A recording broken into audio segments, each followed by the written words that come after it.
Bon après-midi, bonne journée, bonne matinée, bonne soirée, selon votre fuseau horaire. Et donc, si vous voulez, alors où que vous soyez, chez vous, d'un bureau, dans une capitale, à la campagne, on est vraiment heureux de vous avoir ici avec nous. Et avant d'aller, si vous voulez, dans le détail, donc si vous voulez dans la boîte de conversation, si vous voulez nous donner, les données, l'état de la nutrition dans votre pays, dans votre contexte, si vous voulez. Donc que ce soit complexe, invisible, critique, en transformation, vous mettez ce qui vous vient à l'esprit dans le contexte dans lequel vous travaillez, vous nous mettez, s'il vous plaît, cette donnée compliquée. D'accord, merci. Compliquée. Donc, on a également wanting, on a besoin, désireux, fluctuant. Donc, je suis Watson Nassu et je suis spécialiste en nutrition de l'UNICEF, du siège de l'UNICEF. Et c'est moi qui vais vous aider, de vous guider dans ce webinaire. Je vous remercie d'être avec nous de nouveau avec nous aujourd'hui. Et on espère que vous allez vraiment bénéficier des discussions qui vont se passer ici, et également des études de cas et des exemples pratiques que nous allons partager. Prochaine diapositive. Donc, si vous voulez, on a un programme très, très, très chargé et on a 1 heure pour répondre à ce programme chargé. Mais on espère vraiment que la diversité des différentes séances vont vraiment vous informer et c'est très utile dans votre propre expérience.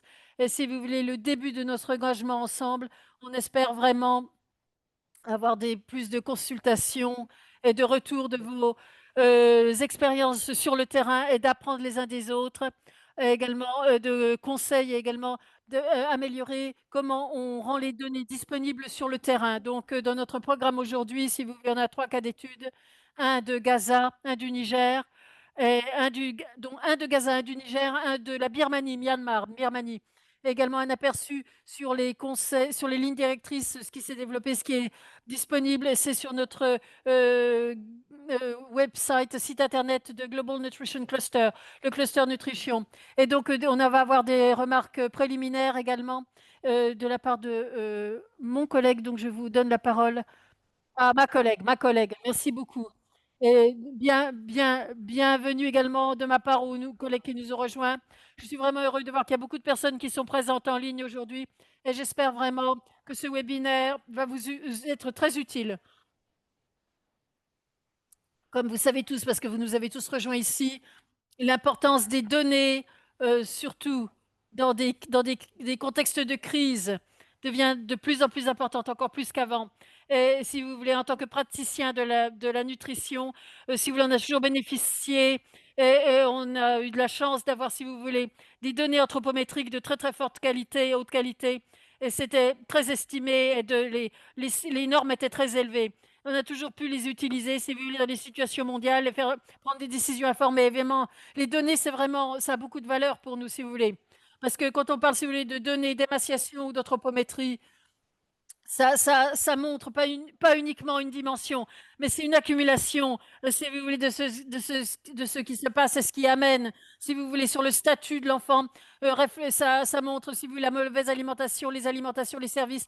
Et à l'UNICEF, vous savez, on a des cadres conceptuels et vous êtes très familiarisés avec ça. Et ça permet, si vous voulez, d'augmenter. On a pu vraiment contribuer de manière très active de faire ces évaluations mondiales qui se sont passées. Et également, les circonstances se changent tellement rapidement à cause des conflits, déplacements de population, changement climatique et on doit vraiment s'adapter, si vous voulez, aussi aux circonstances actuelles. Évidemment, il y a beaucoup de contraintes financières très, très, très élevées. Faut qu'on ait des données beaucoup plus opportunes, beaucoup plus liées, c'est beaucoup plus qu'on puisse vraiment fiable. Et également, on doit vraiment avoir une réévaluation pour qu'on apprenne les uns les autres, qu'on se réunisse. Et je suis très heureuse de ce webinaire aujourd'hui qui se passe aujourd'hui. Ces 3 études de cas montrent vraiment le changement de circonstances, si vous voulez, auquel on s'attend, si vous voulez réunir des informations, les interpréter et les fournir, si vous voulez, pour que le plaidoyer et l'action, le financement puissent suivre. Et je pense que vous aurez beaucoup de questions à poser les uns aux autres. Et j'espère qu'on va regarder non seulement ces outils, mais également adapter beaucoup plus ces outils pour qu'on ait, si vous voulez, des actions préventives et beaucoup plus de numérisation. pour avancer. Donc également, je voulais dire également, si vous voulez, donc si vous voulez, dans le cluster de la nutrition, Global Nutrition Cluster en anglais, on a des groupes également qui ont peut-être pas encore participé euh, à ces groupes de travail et ces avenues pour nous rejoindre, parce que très souvent, vous avez les meilleures idées, mais on ne les a pas encore essayées, ces meilleures idées qui vous sont venues à l'esprit. Donc, si vous voulez, je vais vous nous écouter, mais je vous encourage à contribuer, à nous rejoindre pour qu'on puisse s'améliorer, si vous voulez, pour donner une voix à ces personnes et ces enfants que l'on espère servir. Maintenant, je vous redonne la parole. Hassan, mon collègue. Merci beaucoup. Ça nous donne, si vous voulez, un très bon début de ce webinaire. Et merci de ces mots. Prochaine diapositive. Donc, nous avons une variété de présentateurs aujourd'hui. Comme j'ai dit plus tôt, l'intention, c'est vraiment d'apprendre les uns des autres. Donc, on a essayé d'amener, si vous voulez, des expériences de personnes qui travaillent sur le terrain, des études de cas, qui démontrent, si vous voulez, les adaptations dans les pays, ce que font les pays pour s'adapter, comment ils font ça, comment est-ce qu'ils rendent les données disponibles dans le contexte, avec un accès, où des fois il y a des contraintes d'accès, des contraintes de ressources. Donc, on espère vraiment avoir de bonnes discussions et présentation également qu'on va partager, qui va également, si vous voulez, qui va montrer également, qui va illuminer, éclairer ces adaptations. Donc, on a des conférenciers aujourd'hui. Donc, l'expérience de Gaza. Wande va nous parler présenter sur Gaza. Justin, Justine, qui va parler de son expérience sur le Niger, ce qu'il faut au Niger. On a également Émilie qui vient donc de Birmanie, qui est en Birmanie, à Myanmar, ACF, Action contre la faim, Action contre la faim à Myanmar, et Mang Zhuyi sera présente également. Et on pourra parler on aura du temps supplémentaire. Le webinaire également, on a de l'interprétariat simultané en français, en anglais et en espagnol. Donc, et vous pouvez avoir accès à l'interprétariat si vous avez besoin de traduction et en arabe également, de l'interprétariat en arabe. Prochaine diapositive, avant que l'on commence, je voulais souligner, nous avons avec moi Alexander, qui vient de Action contre la faim au Royaume-Uni. Il est coprésident du groupe de travail d'information sur la nutrition. Elle va être co-présentatrice dans ce webinaire et elle va animer, si vous voulez, la section questions-réponses. Donc, Alex, si vous voulez mettre votre vidéo et nous montrer que vous êtes avec nous, présente, et qu'on vous voit.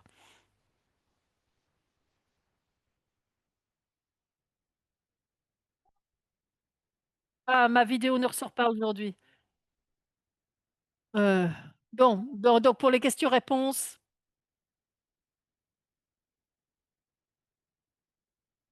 donc moi, je vais animer les questions-réponses, hein. Donc, merci beaucoup, beaucoup, Hassan. On est très heureux, si vous voulez, de présenter ces différentes expériences aujourd'hui. On espère que ça va vous plaire. On vous remercie. Donc, comme vous savez, la demande pour l'action, si vous voulez, la demande pour les données sur la nutrition actionnables en temps réel sont croissantes.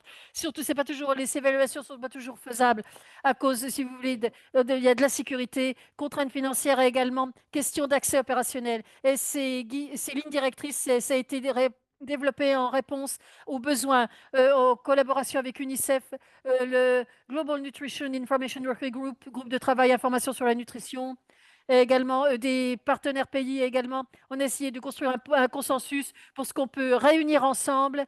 Et aujourd'hui, donc, il y a ce webinaire. On va parler évidemment sur les lignes directrices et également, plus important, on va entendre nos collègues comment, par rapport à ces démarches, comment c'est mis en place dans des lieux comme Gaza, Niger et la Birmanie. Et on espère que ces exemples, non seulement vont, si vous voulez, vous donner de l'information, mais pourront être directement applicables au travail que vous effectuez. Donc, si vous voulez, ces lignes directrices sont vraiment, si vous voulez, conçues pour être pratiques et flexibles. On reconnaît que dans beaucoup de contextes humanitaires, on ne peut pas simplement avoir des enquêtes sur l'AGSL et également les systèmes de routine. Le but, c'est vraiment, si vous voulez, de vous aider à avoir un système d'information de nutrition sur lequel on peut se fier. Et si vous voulez, les lignes directrices, les conseils, c'est pour ceux ceux d'entre vous, si vous voulez, qui soutiennent, si vous voulez, les systèmes d'information de nutrition, que vous travaillez dans le gouvernement, dans le système des Nations Unies, local, ONG internationale, les conseils, les lignes directrices également. Des prises de décision, exemple dans le monde réel, annexes techniques et également des voies d'adaptation. Ce n'est pas juste un document technique, c'est vraiment, si vous voulez, euh, c'est pour vous permettre, si vous voulez, d'avoir une vision stratégique, favoriser la vision stratégique et protéger les vies des enfants et une réponse efficace par rapport à ce qui est le plus difficile. Bon, qu'est-ce qui est nouveau dans ces lignes directrices, si vous voulez? C'est déjà, c'est construit par rapport à des outils existants et on a des méthodes et des outils existants, mais on fait un grand, grand pas en avant en les adaptant aux défis uniques auxquels on doit faire face aujourd'hui dans le contexte humanitaire. Donc, si vous voulez, donc ça donne, si vous voulez, des cadres de prise de décision, des lignes directrices, comment adapter les démarches. Ça dépend de votre contexte également. On répond également aux considérations éthiques. Quand et comment c'est adapté de recueillir des données si vous voulez, lorsqu'on est dans un contexte très d'insécurité et où les ressources sont limitées également, c'est ancré dans une expérience dans le monde réel. C'est-à-dire, on ne donne pas des informations qui ne sont pas applicables sur le terrain. Donc, les lignes directrices, si vous voulez, ça montre, si vous voulez, des enseignements tirés de pays qui les ont innovés, parce que c'était nécessaire, parce qu'ils n'avaient pas le choix également des données recueillies lors de campagnes de santé pour permettre aux communautés, également pour, donc, si vous voulez, ou des SMS ou des mesures, et en phase sur la triangulation de données multisectorielles, combiner les indicateurs de nutrition, la sécurité alimentaire, la santé, WASH également et pour avoir une compréhension plus complète des risques de nutrition. Également, si vous voulez, ces lignes directrices, il y a des nouveaux outils, donc ECFS, également l'expérience de la sécurité alimentaire dans l'enfance précoce, mesurer la sécurité alimentaire des enfants, la vulnérabilité, les méthodes de nutrition, d'estimation également, l'évaluation de déterminants de nutrition rapide, et également des réflexions sur la qualité et la quantité également. Des collections, on répond aux risques communs également, les préjugés de sélection, la mauvaise qualité des données, le manque de connaissances également, numériques également. Mais ces documents, c'est vraiment, si vous voulez, ça va évoluer. Nos conditions vont terminer, nos conditions vont, si vous voulez, évoluer. Donc, on doit s'évoluer, on doit être toujours adapté au contexte et avoir des stratégies pour s'adapter au contexte. Prochaine diapositive. Donc, si vous voulez, il y a 4 stratégies de base pour une collecte de données adaptées sur la nutrition. Donc, si vous voulez, donc on utilise des données qui utilisent déjà. Si vous voulez, suivi de routine, enquête précédente également, secteurs comme la sécurité alimentaire et la santé. 2, on veut appliquer les outils numériques également, si vous voulez, DHIS2, Rapid Pro, COBOL, tous ceux qui sont disponibles pour continuer à distance, réunir des données. 3, intégrer des nouvelles méthodes comme par exemple euh, mise à l'échelle, l'expérience de mise à l'échelle sur la sécurité alimentaire des enfants dans l'enfance précoce, également des outils basés sur la perception de la sécurité alimentaire, analyse de vulnérabilité sur la nutrition, données de routine triangulaire également, un jugement d'expert. Et je souligne l'importance de l'analyse conjointe et des parties prenantes, d'avoir les parties prenantes. Prochaine diapositive. Donc maintenant, je vais inviter notre collègue de Gaza de partager, si vous voulez, les cas d'études de rassemblement de faits. On rassemble les faits sur l'expérience de Gaza. Donc nous sommes avec vous. Ah, je ne sais pas si vous m'entendez. Vous me voyez? Oui. Donc malheureusement, mon collègue est entre le bureau et la maison où il réside à Gaza. De la pension où il est à Gaza, donc c'est moi qui présente. On va à la prochaine diapositive. Donc, ce que vous voulez montrer pour l'expérience de Gaza, c'est une situation où on a commencé avec, peut-être si vous voulez, pas de programme qui était, donc, pas de programme de CMAM, si vous voulez, donc de malnutrition aiguë modérée. Donc avant, si vous voulez, on a des systèmes de surveillance, mais ça s'est effondré avec la guerre. Et donc on essayait de voir ce que nous pouvons faire avec, d'autres partenaires pour pouvoir, suivre la situation et d'avoir des données pour voir ce qui se passait, et suivre la situation. Comme vous voyez, sur cet écran, on a essayé de voir comment on pouvait utiliser, si vous voulez, le dépistage MURAC pour voir, pour détecter et vraiment mettre à l'échelle la détection des enfants. On avait besoin donc également de données suffisantes additionnelles, de qualité, pour voir bien quelle était la situation. Et comme vous voyez dans, dans le petit graphique, euh, on a pu, si vous voulez, augmenter le nombre d'enfants qui étaient, si vous voulez, qui étaient dans la bande de Gaza, qui ont été dépistés, entre 80 000 et 100 000 enfants à la fin de l'année 2024.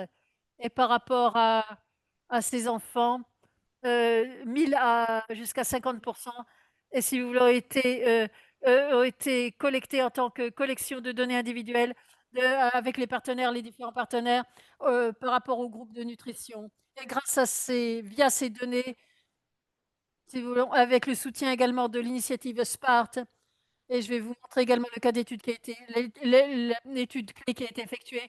Donc, c'est analyse de qualité des données pour s'assurer évidemment qu'on a également le dépistage de malnutrition aiguë modérée, MURAC également, également qu'on pouvait avoir le GAM également, les différentes analyses, la qualité des données, le type de données, et pour voir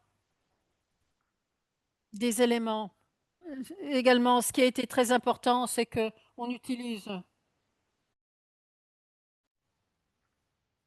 On a donc des réunions, si vous voulez, 2 fois par semaine.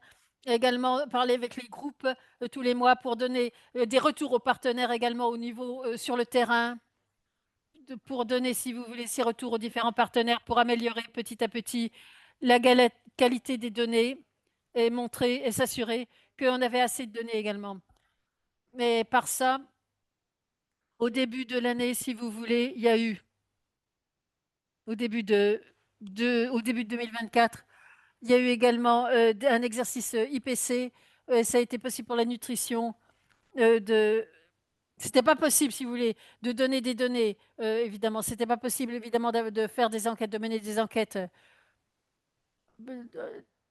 Quand on est en situation de guerre, il y avait une grande déplacement de population. Donc, c'était pas possible, si vous voulez, de faire les échantillonnages. Mais on a eu quand même assez de données pour incorporer, si vous voulez, dans l'analyse IPC dès octobre 2024 et de le refaire en avril 2025. Ça nous a également aidé à améliorer euh, la visibilité à Gaza de la part des différents partenaires et ceux qui étaient les plus fiables également, donc, et qui sont reconnus par les différents partenaires. Donc, si vous, et de qualité suffisante pour faire cette analyse. Donc, prochaine diapositive, pour essayer de vous montrer ce qui a été fait. Donc, si vous voulez, pour chaque gouvernorat, on a essayé de regarder les différents ensembles de données qui étaient envoyés par différents partenaires et vous pouvez voir euh, beaucoup de partenaires qui ont participé à cet exercice. Et si on regarde, si vous voulez, la date du dépistage, on a essayé de comprendre où avait été fait le dépistage.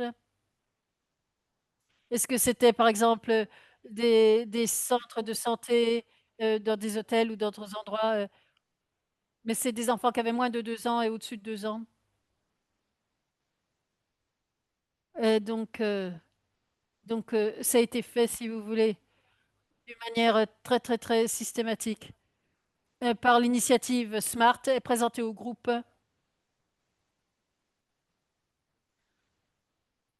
Dans les groupes de nutrition tous les mois.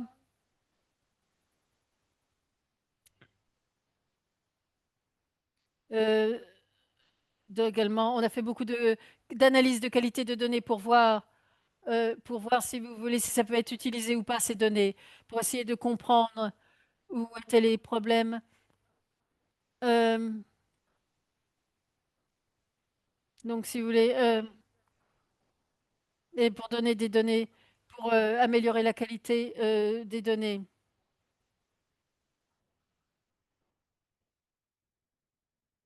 On a vraiment mis l'accent également sur l'âge. Donc, si vous voulez, pour montrer que c'était pour éviter des préjugés. Et on a vu vraiment que au moment où les données, quand les données se sont améliorées tout au long de l'année,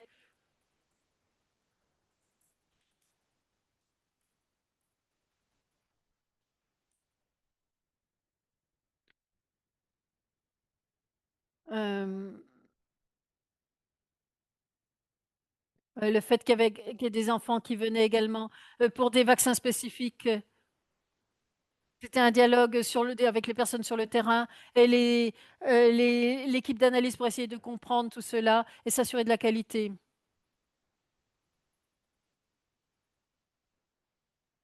Et après, on a pu voir avec tous ces premières étapes qui avaient été effectuées. Donc, on a vu également on a vu la prévalence également de Gamuac par procuration, mais également avec les différents partenaires à travers les différentes phases et de présenter ce qui pouvait être la phase de la classification de la phase de sécurité alimentaire intégrée, IPC, pour chaque euh, partenaire. Donc, c'est des points de données que l'on mettait au-dessus. Et on ne mettait pas tous les enfants en même temps. Prochaine diapositive. Donc, depuis l'année dernière, on a pu calculer, si vous voulez, euh, le poids moyen, également et regarder, la pondération, on a pu regarder la position sur l'indice. Donc, on a pu regarder ça avec les différents points de données et avec les différents partenaires. Donc, on a regardé les moyens de pondération. Et également, mais si vous voulez, il y a eu un changement avec la situation qui s'est détériorée. Dernière diapositive de notre côté. Ce qui, donc, ce qui est important, c'est que par rapport aux enseignements tirés, donc le soutien technique qu'on avait avec les signatifs Smart a montré donc, la qualité des données, mais également la confiance des partenaires, des différents partenaires du groupe. Et grâce à cette confiance des partenaires via les partenaires, et la reconnaissance à chaque fois qu'on avait des réunions, on reconnaissait leur travail et ça aidait vraiment à l'implication du recueil de données. Et on a vraiment augmenté le nombre de partenaires qui fournissaient ces données individuelles, même si le contexte était très, très, très difficile. C'est quelque chose, c'est pas quelque chose qui est facile pour tous. Donc, on a essayé de faire un équilibre entre ce recueil de données et les programmes. Et pour les partenaires, si vous voulez, qui ne pouvaient pas effectuer des données individuelles ou quand ce n'était pas obligatoire, ça a vraiment aidé de comprendre, d'avoir une situation. Mais mais il y avait certains des partenaires, évidemment, qui n'ont pas pu, si vous voulez, atteindre l'objectif particulier, c'est-à-dire le dépistage du MUAX pour détecter les enfants. Donc, ils avaient été intégrés dans le programme. On a commencé l'intégration des données pour les femmes qui allaient et les femmes enceintes depuis le mois d'octobre dernier. Et donc, malgré les enseignements tirés, et malgré le fait qu'on a partagé les formats, il y a encore beaucoup, beaucoup, beaucoup de travail à effectuer pour nettoyer les données, si vous voulez. Donc, on a besoin d'investissement et de ressources humaines pour nettoyer les données, si vous voulez. Et on a besoin d'investissement en ressources humaines pour continuer ce travail, pour améliorer la qualité des données. Et on a pu suivre la situation quand on était. Donc, si vous voulez, pour l'analyse de classification de phase de sécurité alimentaire intégrée IPC, c'était pas évidemment c'est- c'était pas aussi bon que ce qu'on aurait pu avoir avec une enquête intelligente, mais c'était très important pour la reconnaissance dans le secteur, pour la réponse humanitaire à Gaza, pour la communication, pour la situation de nutrition et pour la confiance suffisante. Prochaines étapes, si vous voulez, on va essayer d'ajouter des informations additionnelles, par exemple, les enfants qui sont dépistés, par exemple, qui bénéficient des programmes pour qu'on puisse comprendre mieux, utiliser les données et avoir plus de granularité sur l'utilisation des données. Et également, la semaine prochaine, on va faire une formation avec l'équipe en Palestine sur la collecte de données pour avoir plus d'autonomie, être un peu moins dépendant de l'équipe des initiatives Smart, initiatives intelligentes qui nous ont vraiment soutenus, qui nous ont donné un soutien extraordinaire pendant toute l'année. Et également que l'équipe soit beaucoup plus autonome. Merci. Merci beaucoup. Donc maintenant, je passe à la prochaine présentation du Niger. Justine, allez-y. Merci beaucoup et bon après-midi. Donc aujourd'hui, je vais vous prendre l'expérience du Niger avec le dépistage de toute la nation MUAC, circonférence du bras. Ma collègue est en congé, donc si vous voulez, je n'ai pas été. Donc, si ma collègue du Niger UNICEF est en congé, donc je n'ai pas été impliquée directement avec la mise en œuvre du dépistage MUAC, circonférence du bras, MUAC, mais je vais quand même essayer de partager avec vous les éléments clés de cette expérience. Et j'ai des collègues avec nous au niveau national qui sont là avec nous. Et je serai tout à fait heureuse de répondre à vos questions si vous avez des questions spécifiques à poser. Donc pourquoi, si vous voulez, pourquoi est-ce qu'on a, si vous voulez, un dépistage MUAC? Le Niger, traditionnellement, faisait des enquêtes de nutrition annuelles, mais à cause de contraintes politiques et financières, il n'y avait pas d'enquête nationale intelligente qui avait été faite depuis 2022. Et également, les données les plus récentes sur la situation de la nutrition montraient d'une situation critique, beaucoup, par exemple, de retard de croissance, euh, et également, évidemment, beaucoup d'insécurité alimentaire depuis au moins 2024. Donc, si vous voulez, et beaucoup de problèmes de rabougrissement, de retard dans la croissance. Également de données d'informations sur les étapes nutritionnelles des enfants, guider les interventions du gouvernement. Également, il y avait une journée de vaccination nationale. Donc ça, c'est, si vous voulez, c'est pour contre la polio. Et également, ils donnent de la vitamine A, également de la vermifuge, et également donc un dépistage exhaustif. Donc l'objectif général, c'est vraiment, si vous voulez, d'évaluer le statut des enfants de 6 à 59 mois et de mesurer la circonférence du bras MUAC, et également d'avoir la classification de la phase de sécurité alimentaire intégrée, IPC, et également une analyse sur l'harmonisation, mécanisme d'harmonisation, et donc estimer la prévalence de MUAC. Également, l'objectif, c'était d'évaluer la couverture de traitement pour la malnutrition aiguë. Donc, on avait 72 districts de santé couverts, pas d'échantillonnage, parce que tous les enfants, si vous voulez, sont dépistés de 6 à 59 mois. Et donc, si vous voulez, l'outil pour recueillir les données, c'était ODK, questionnaire sur un téléphone intelligent, les transmissions journalières. Et donc, les variables qui ont été collectées, c'est le genre, l'âge, le mois, et en millimètres, le MUAC, et statut de traitement pour les enfants qui ont malnutrition aiguë sévère, SAM, ou malnutrition aiguë modérée, MAM. Et également, ça a duré, la période de collection des données, c'est 4 jours. Donc, l'équipe, c'était 2 personnes, une qui animait et une personne qui animait, une qui mesurait. Ensuite. Donc, ça peut être quelque chose que vous pouvez, si vous voulez répliquer dans un autre pays. On pensait que ce serait intéressant de voir les différentes étapes pour opérationnaliser ces opportunités. Donc, c'est vraiment que ces opportunités. Il y a l'opportunité de la campagne de vaccins. Et si vous voulez que ça devienne une réalité et quelles sont les étapes dont on a besoin. Donc, il y a, si vous voulez, c'est une grande étape. Si vous voulez, c'est également, si vous voulez, une cascade de formation, approche, démarche personnalisée, formateurs nationaux, régionaux, personnels, les superviseurs locaux, tous étaient formés de manière, si vous voulez, petit à petit, si vous voulez, étape par étape, et comment entrer les données également dans le questionnaire ODK.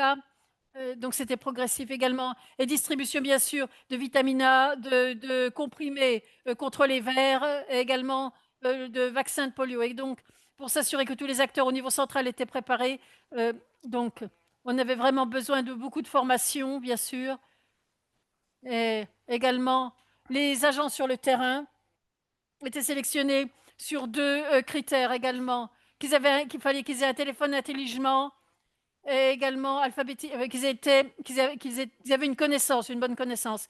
Il y avait plus, si vous voulez, de 20 000 équipes composées de deux agents. Deux agents pour une équipe et 20 000 équipes.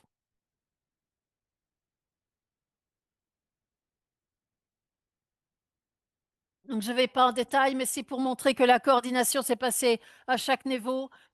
Si vous voulez, au niveau des centres de santé.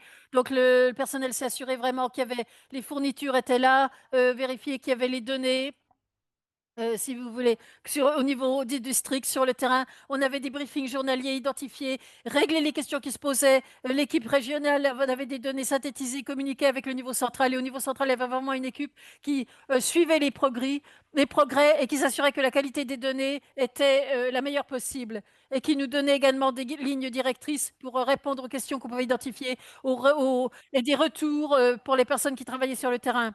Il y a bien vraiment besoin de beaucoup de coordination et de supervision. Prochaine étape. Donc, si vous voulez, vous avez les résultats, les de qualité des données. Donc les critères de qualité, c'était ceux de IPCMN, également et surtout les déviations de standards, c'était les critères principaux, déviations des standards. Malheureusement, parmi les 72 districts de santé où il y a eu le dépistage, 34, si vous voulez, seulement 34 ont répondu aux critères de qualité. Donc, c'est vraiment quelque chose qu'on doit améliorer. Mais comme j'ai dit auparavant, la, la- la collection de données, c'est que pendant 4 jours. Et il y avait un nombre d'équipes énorme, donc c'était assez difficile de superviser et de vérifier la qualité des données qui arrivaient qui revenaient au niveau central. Donc, une mise à jour sur les résultats et la prévalence, si vous voulez, de la malnutrition globale aiguë, c'était 8,5%. Et à l'intérieur de la région, ça allait de 2,3 à 18,5. Et la prévalence, si vous voulez, de certains, c'était 2,4%. Et pour la couverture de traitement, 48% pour les centres thérapeutiques de patients ambulatoires et c'était 70% pour les centres de supplément alimentaire des patients ambulatoires. Donc, prochaine diapositive. Donc, tous ces résultats ont été utilisés pour informer, si vous voulez, IPC, IMN. Donc, sur la carte, là, vous avez les données, il y a les données où il y a, où si vous voulez, qui sont, où il y a des lignes transversales. Et donc c'est là où on peut pas utiliser, si vous voulez, les données MUAC de coefficient de confiance du bras parce que la qualité n'était pas assez bonne. Euh, donc, si vous voulez, donc quand ça venait donc on se repose sur ce qui venait des enquêtes intelligentes. Et donc oui, tout ce qui était biffé. Donc, si vous voulez, je vous montre maintenant, il y a des avantages aux deux démarches. Donc, par exemple, si on regarde, si vous voulez, si on regarde, si vous voulez, pardon, le dépistage exhaustif, si vous voulez, au niveau du district, la plupart du temps, les enquêtes intelligentes se représentent le niveau régional. Mais si vous voulez, le dépistage exhaustif, si vous voulez, c'est le niveau moyen de preuve, alors que l'enquête intelligence, c'est vraiment de très très haut niveau. Quand on regarde l'analyse des données, si vous voulez, un des points d'utiliser dans les dépistages exhaustifs, c'est fait par la direction de la nutrition. C'était simple, c'était direct. C'est rapide, c'est pas cher. Et donc, si vous voulez avoir des analyses pour les enquêtes intelligentes, c'est en collaboration avec la direction de la nutrition et l'Institut statistique. Et le rapport était disponible très rapidement. Et des fois, par contre, il fallait qu'on attende quelques semaines. Mais maintenant, on a également le Smart Plus, les études Smart Plus. Et donc, ça va réduire évidemment le temps d'attente pour que le rapport soit disponible. Et vous pouvez comparer les coûts également. le dépistage UST, c'était un peu moins cher que Smart, mais pas beaucoup. Par rapport aux limites que l'on a identifiées, il y avait l'utilité. Ah bah, évidemment, il y avait des plateformes de collecte de données non coordonnées et multiples. Donc si vous voulez, pour ceux qui prenaient la vitamine A, pour ceux qui faisaient du MUAC, si vous voulez, on a besoin évidemment, on a un questionnaire en général, parce qu'on a besoin d'harmoniser et de s'améliorer. Il y avait aussi des fois pas assez de données qui étaient téléchargées, parce qu'il y avait il n'y avait pas de bon Internet, si vous voulez, le serveur Internet n'était pas de bonne qualité. Et dans certains districts, si vous voulez, ça a dû être exclu parce que les résultats ont dû être exclus parce que c'était pas assez bon. Et ça, c'était dû à une supervision sur le terrain qui était faible ou pas suffisante ou inadéquate. Comme j'ai dit, on avait énormément d'équipes et que 4 jours. Donc, on avait des données incomplètes ou incohérentes.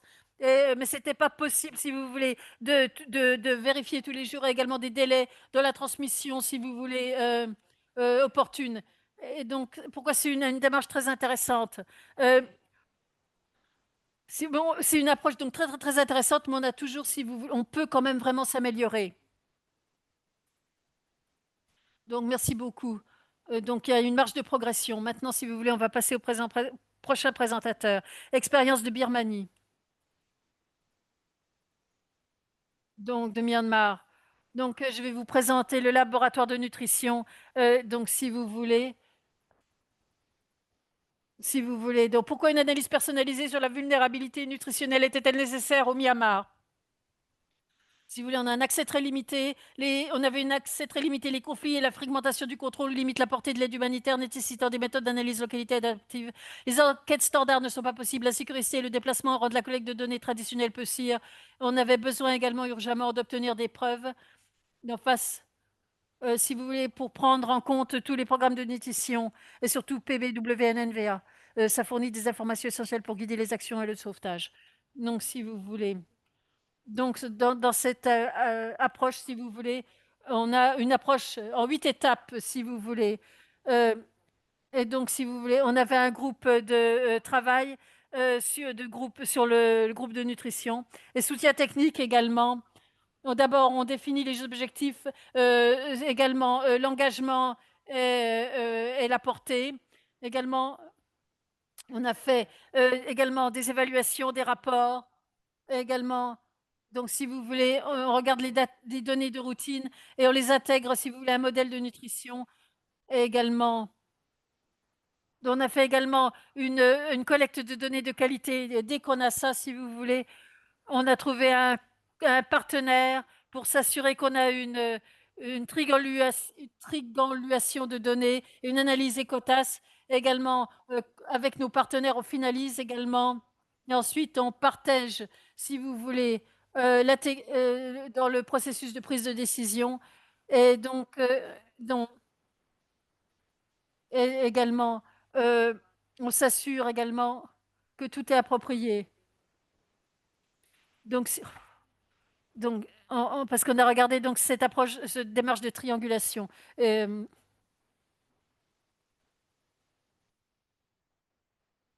Aspect météorologique, donc champ d'application géographique, on s'est concentré sur 4 communes ciblées dans 2 États. Données qualitatives, c'est utilisé comme base de données primaires en raison de l'absence de données quantitatives récentes. Donc, donc, si vous voulez, entretien avec les informateurs clés également. Euh, Dirigé par un consultant national et mené par des organisations de la société civile partenaires avec des acteurs de première ligne et des dirigeants communautaires.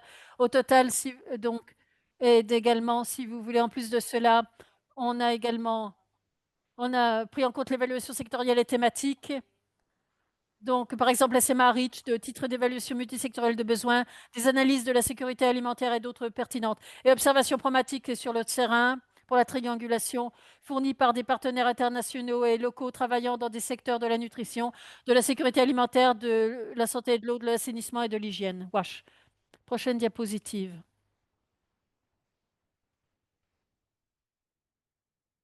Donc, aspect méthodologique, si vous voulez. Donc, on a le cadre analytique. Donc, donc on a pris tout. Donc, sécurité alimentaire, des ménages et diversité alimentaire. Éga- Également, on a pris également, la diversité alimentaire, et également ce que l'on ciblait, également les conditions de santé, santé, environnement, prévalence des maladies et des conditions sanitaires, accès aux services santé, wash et nutrition, disponibilité des services, euh, également, également pratique de soins, pratique d'alimentation du nourrisson et du jeune enfant, également. Donc, et facteurs aggravants, conflits, déplacements et perturbations de services. Donc, validation, session plénière, multipartite, discuter et valider les résultats. Prochaine diapositive. Donc, les aspects méthodologiques. On utilise une approche de l'évaluation et des préoccupations. Donc, utilisée pour classer la gravité des vulnérabilités liées à la nutrition. L'os des données qualitatives constitue la source principale. Également, interprétation, discussion. Donc, euh, si vous voulez, on a, si vous voulez, la portée. Donc, on a regardé le niveau, peu ou pas d'inquiétude. Donc, pas d'inquiétude pour eux. Donc, niveau 1. 2, légère inquiétude. Donc, il y a besoin d'un petit peu d'intervention. Également, on a regardé notre méthodologie, si vous voulez. Et, maintenant, je donne à Émilie, la parole à Émilie qui va nous donner ses conclusions.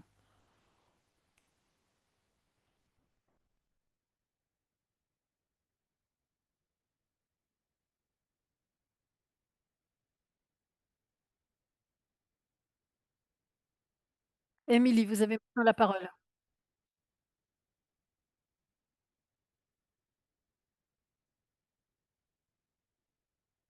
Donc, si vous voulez, si on a la démarche de notation et les inquiétudes de démarche de notation, donc si vous voulez, on est de peu ou pas d'inquiétude après application critique. Prochaine diapositive. Donc, voilà, tableau récapitulatif des préoccupations et des conclusions que nous avons. Si vous regardez les moteurs, commission alimentaire, prix du marché des denrées alimentaires, moyens de subsistance, stratégie d'adaptation, santé et services de santé maternelle et infantile, charge de mortalité, défis sanitaires, alimentation et nourrisson des jeunes enfants, et WASH. Et donc, de nouveau, si vous voulez, on a regardé deux États dans des cantons différents, mais on a pu également mettre en lumière une situation très, très, très inquiétante dans la plupart des régions, des zones. La plupart, on était même à un niveau très, vraiment critique. Prochaine diapositive. Donc, les limites, si vous voulez. C'était l'acute des données, contraintes de couverture, de le contexte de Myanmar, un contexte en évolution rapide. Donc, si vous voulez, quand on analyse et qu'on définit et qu'on interprète les conclusions, si vous voulez, c'est l'écart dans les données. S'il n'y avait pas, si vous voulez, aucune donnée anthropométrique n'a été collectée en raison de la sécurité et des obstacles logistiques. Et c'est très intéressant pour moi de voir comment c'est différent de l'expérience de mon collègue au Niger et au Gaza.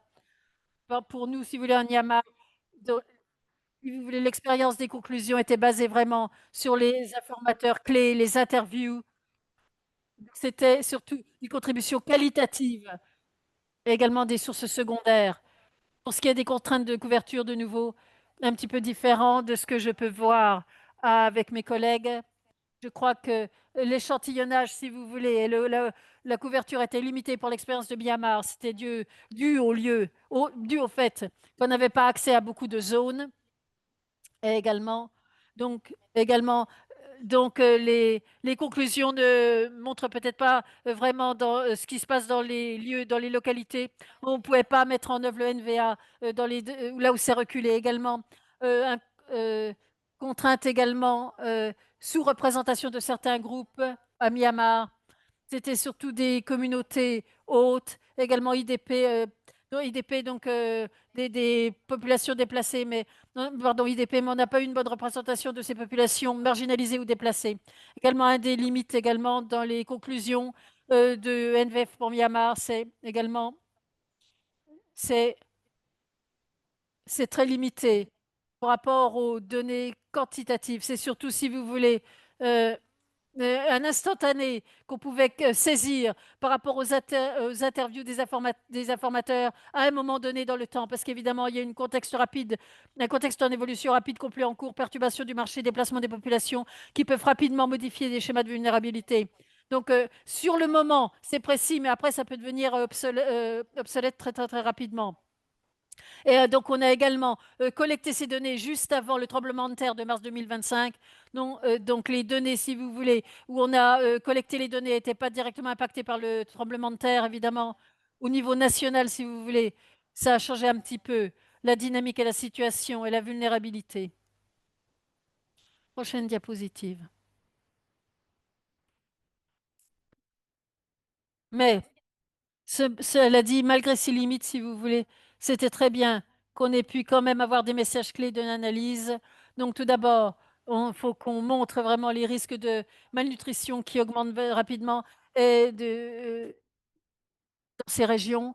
Donc, on voit que les facteurs de malnutrition aiguë s'intensifient avec des régimes alimentaires inadéquats, l'effondrement des services et la détérioration des environnements de soins qui menacent la survie des enfants de moins de 5 ans et des personnes âgées de moins de 5 ans. Également, on réfléchit, ça montre également les contraintes de l'accès à l'aide aux populations. Et le système, si vous voulez, il y a vraiment des écarts de performance énormes, notamment pour des soutiens de nutrition pour sauver les vies. Donc, vous voyez, dans l'analyse, dans le cadre d'analyse, dans les deux zones, dans les comtés, on voyait des populations déplacées, mais surtout des populations déplacées comparées aux communautés hautes, qui doivent faire, si vous voulez, à des privations énormes également, également des pénuries de nourriture et des stratégies pour faire face. Ils n'ont pas de stratégie pour faire face également. Description des systèmes de santé.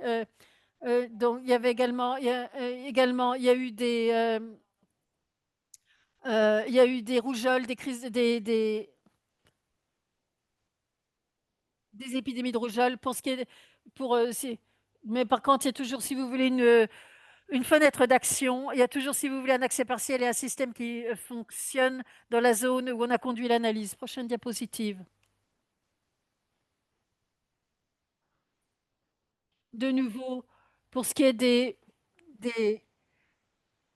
les bons résultats pour NVA, c'est de pouvoir traduire euh, ces, euh, ces conclusions qui peuvent être utilisées pour le plaidoyer, mais également opérationnel pour les partenaires. Les principales recommandations, c'est de rétablir et développer rapidement les services de nutrition, y compris reprendre la détection et le traitement précoce de la malnutrition.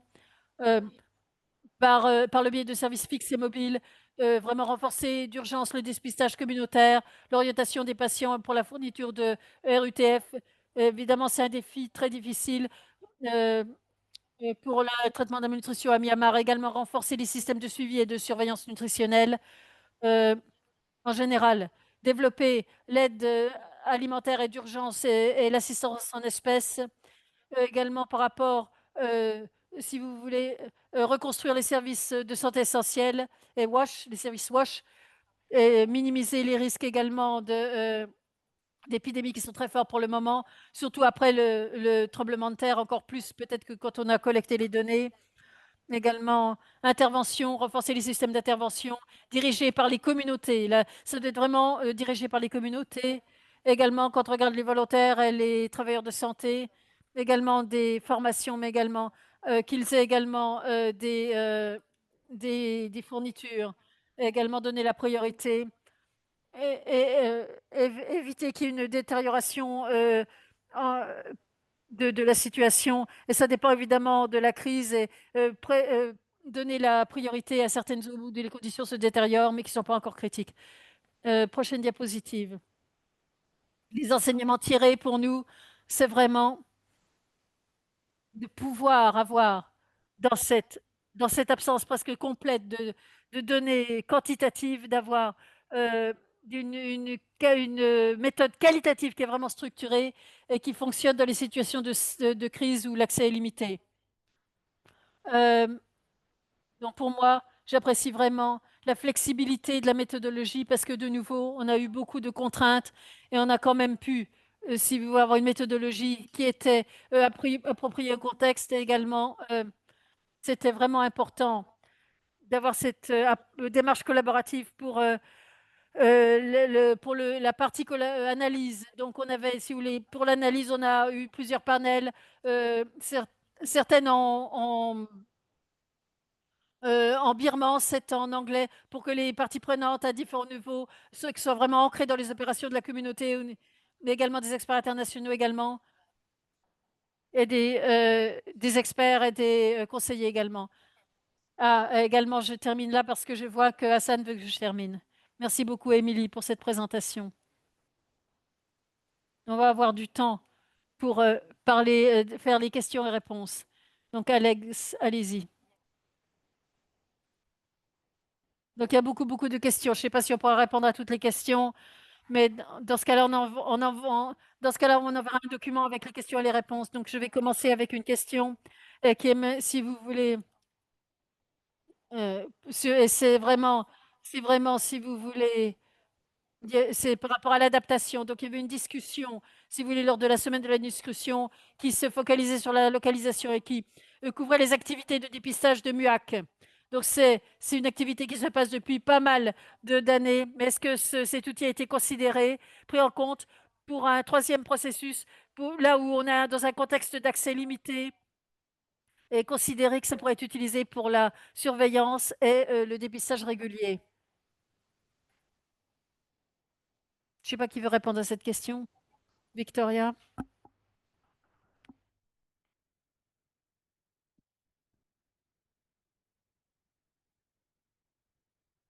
Donc, je vais peut-être essayer de répondre.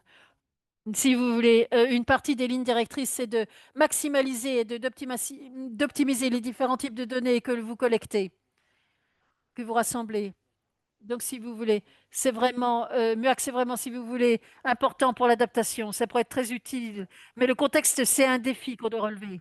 Ce qui est important de considérer, c'est la qualité des données ça doit répondre évidemment aux exigences de preuve minimum aux fins d'analyse, comme IPC, classification de la phase de sécurité alimentaire intégrée IPC.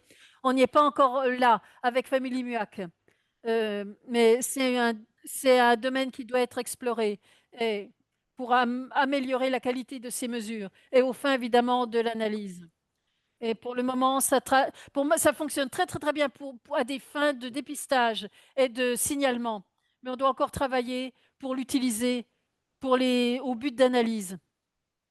Mais c'est une option importante qu'on doit considérer, prendre en considération. Merci beaucoup, Hassan. Il y a une question très, très, très concrète également. Donc, on n'a pas un spécialiste smart, mais ce sera peut-être vous, si ce n'est pas d'autres membres du panel. Donc, il y avait une question. Si est-ce qu'il y a un répertoire ou une base de données centralisée sur un formulaire d'enquête de nutrition qui irait au-delà de saisir les données de base spécifiquement, est-ce qu'il y a des ressources qui pourraient intégrer les fonctionnalités pour la supervision, l'assurance de la qualité et également le calcul automatique de la note directement dans le modèle de l'enquête? Si vous voulez. Oui, oui, oui, oui, ça existe. Si vous regardez le site web de Global Smart, vous verrez qu'il y a un outil Smart qui fait exactement cela. Ce que vous demandez, c'est... Oui, on va peut-être le mettre dans la boîte de conversation. Cet outil qui fait ça, super.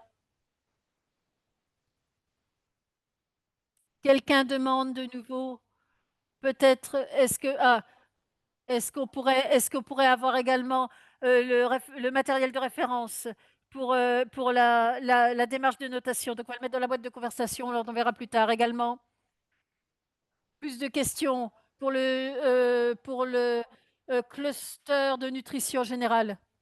Euh, Comment on peut traduire directement et les types de soutien technique, également la supervision, quels sont les outils de supervision de formation que peuvent donner le Global Nutrition Cluster pour garantir la qualité et le fait que les données qui sont collectés sont robustes, surtout pour les gouvernements locaux, les partenaires locaux et les gouvernements.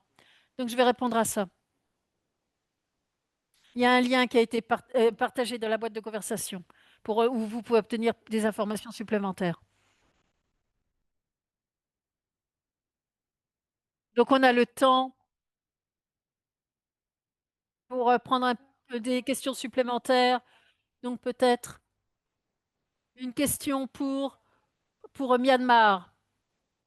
Pourquoi, pourquoi est-ce que l'approche NVA a été sélectionnée contre d'autres méthodes dans le contexte de Myanmar? Et quelles sont ses forces principales?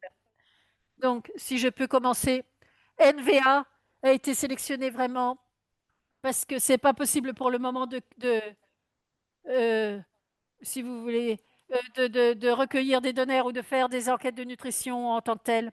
Par exemple, il y a des données, si vous voulez, des endroits où l'ONV a été fait en 2015, bon, ben c'est vraiment arriéré maintenant par rapport à l'évolution du contexte dans les dernières années. C'est périmé, c'est désuet. Et pour moi, c'était très, très, très flexible. La manière dont on a développé la méthodologie, c'était très, très, très spécifiquement pour le contexte et prendre en considération toutes les inquiétudes que l'on avait. Certaines contraintes, c'était la communication dans la région, certaines, c'était des contraintes d'accès. Quelquefois, c'était vraiment la force de la méthodologie. La force de cette méthodologie, de cette méthode, pour moi, c'était la flexibilité et la capacité de s'ajuster au contexte. Vraiment. Merci beaucoup. Une autre question, cette fois-ci, par rapport à la première étude de cas sur Gaza. Et si vous voulez, comme les contraintes d'environnement. Comment vous avez eu un équilibre entre le besoin de collecter les données très, très, très souvent et le fardeau sur les partenaires et sur le personnel de première ligne? Parce qu'on est dans un contexte très, très, très où il y a énormément d'insécurité. Ouvrez votre micro.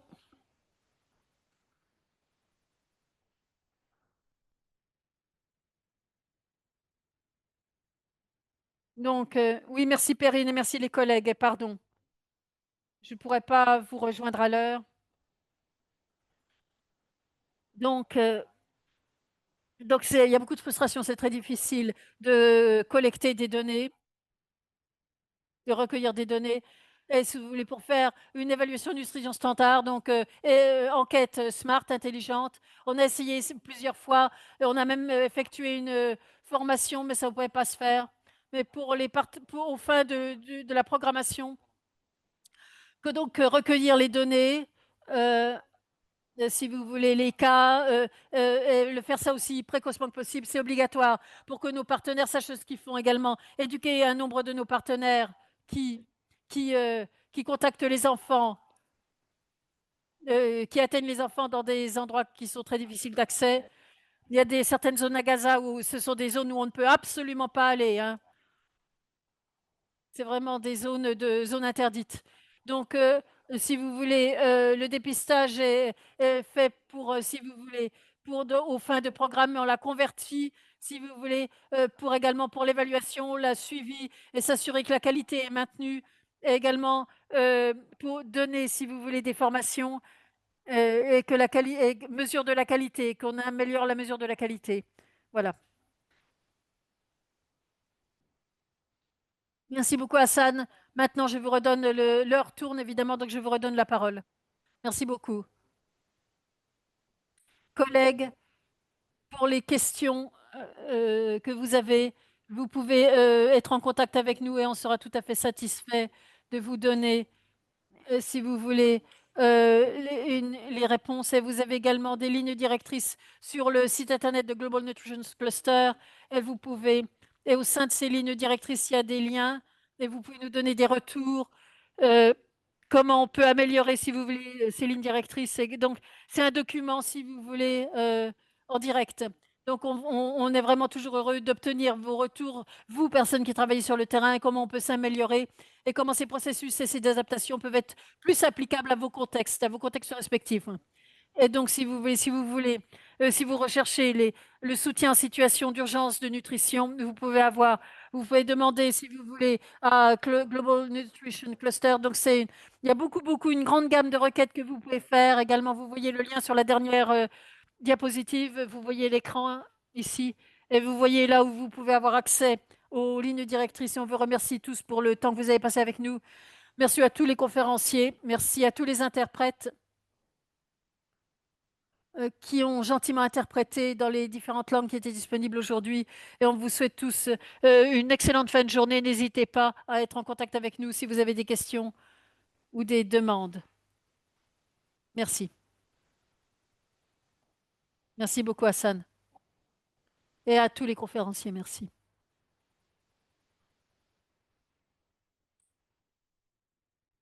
Merci. Merci. Au revoir.